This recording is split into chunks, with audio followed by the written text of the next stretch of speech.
Look into that graph. Look at that graph and find out how religious are those countries that are producing millionaires. I mean, we have more churches in Africa than we have industries. On every corner, there is a church. Like in some parts in Nigeria, in one building, you find 15, 20 churches.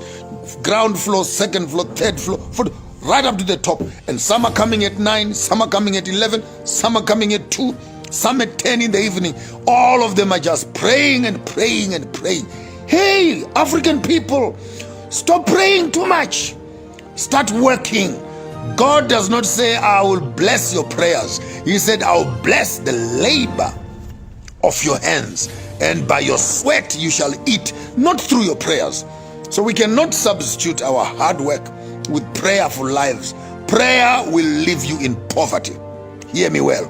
Prayer will leave you in poverty. So we need to learn how to work.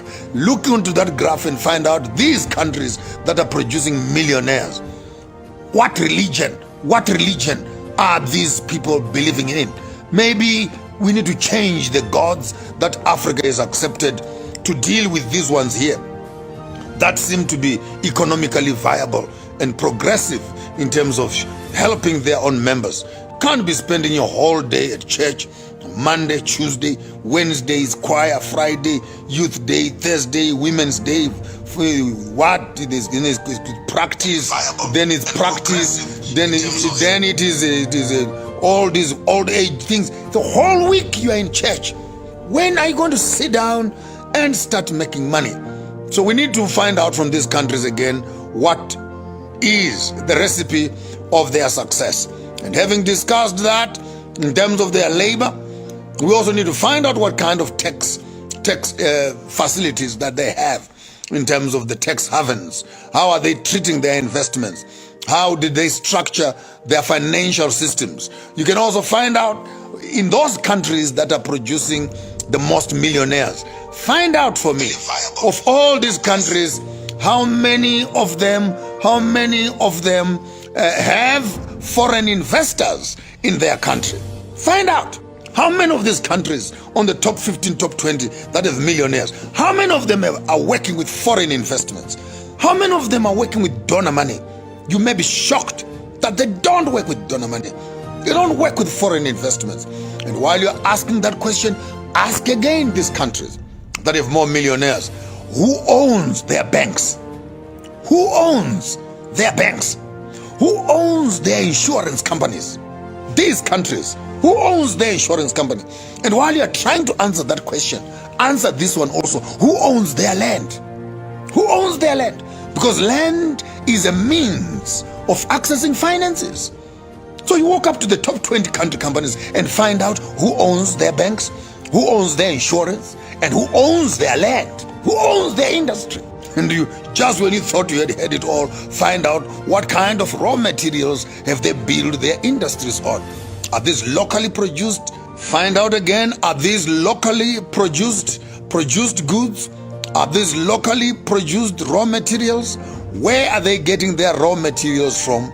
And at what cost are those raw materials? And when you have answered that, find out again, are these countries democratic? They have the top 20 that are making the most millionaires. Are these countries democratic? When last did you hear of elections in Sweden? When last did you hear of elections in Switzerland? When last did you hear of elections in Hong Kong? When last did you hear of elections in Singapore?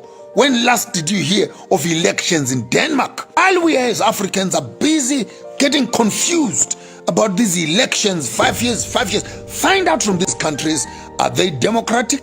And after answering the democracy question, find out if they conduct elections. And when last did they have elections, including Britain? When last did you hear of elections in Britain? And having answered that, you also want to find out not only about elections, but ask these countries again, how many political parties do they have? These countries that have the most millionaires, how many political parties do they have? How many political parties do they have? You will find that in Zimbabwe alone, when we're heading for elections here, 150 political parties, with every one of them wanting to be a president. So we want to find out what politics, what kind of politics are these countries playing with, so that maybe we can learn a lesson or two also of how to adjust our political system to produce these millionaires that we are hearing and we are reading about here. Are these countries democratic? Do they run elections? How many political parties do they have? And not only that, you also want to find out what culture do these people adhere to that are making the most millionaires. What kind of culture are they built upon? Are they supporting? What kind of ethics and moral ethics? What are they function? What's their science? What is the science of their success in terms of their spirituality? And you also want to find out how they've been able to manipulate their economies to create these millionaires. And what must our students in Africa learn after studying what other countries are doing to create millionaires? So yes, there you have it. You have Switzerland on top of the list. You have Hong Kong, you have Kuwait, you have Australia, then you have USA, New Zealand, Netherlands, Denmark, Canada, Sweden, Belgium, Spain, France, UK, Ireland. And then at the bottom of the food chain, then you have Cambodia, you have Turkey, you have South Africa, Indonesia, Brazil, India, Russia, Mexico, as you're going further up the list. So maybe in terms of our curriculum, I conclude, we need to study this information from the cradle to our universities. Not only to study for the sake of historical study, we need to study the science of creating sustainable communities. And I bet you my bottom dollar all the questions that I'm asking you on the top side. How must we teach our children? How did they make their money? What systems and industries did they build to create such millionaires? What is their value chain? And how and who owns it? How does it function and who owns it? What raw materials are they being used to build these wealth bases? Who owns their banks? Who deposits in them? What tax laws have they used to secure such economy from foreign funds? Are they democratic? When last did they conduct their elections? How many political parties are in these countries? What is their curriculum? And what do they teach their children? What is their relationship to their culture as it also relates to their wealth creation? How can we also learn to manipulate our systems to create such? How much learning do we need to understand that you can never trust your economy in the hands of other people and think that it will be sustainable and you can produce self-sustainable people and create millionaires?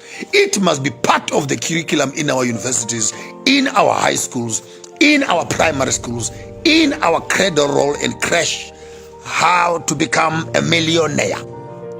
We must not be afraid of teaching our children how to make money. And I think if we can go back and do a thorough research on these economies, we can be able to come up with a curriculum of study which our children can get into to be able to reach these same heights of excellence. There's no excuse, Africa. We have the schools, but we don't have the education. We have the teachers, but we don't have the knowledge. We have the raw materials, but we don't have the technology. We have the politics, but we don't have the economics. We have the people, but we don't have the brains. And what we don't have seems to outweigh what we have. Africa is not poor. It's the people who are poor. Continent is rich, but the people on the continent are poor. And they are poor not because of what is underneath their ground. They are poor because of what is between their ears and what is between the ears of their own leaders. Therefore, we go to study such information so that we can come to ourselves, call the Department of Education and say, transform this bush Bantu education, translate it into this which can develop children for the future. We need to go back to our economic books and burn the MP3 squared, stupid little formulas of the Western world and come around and say, how do we write our own economic books that speaks to our resources and transform our society?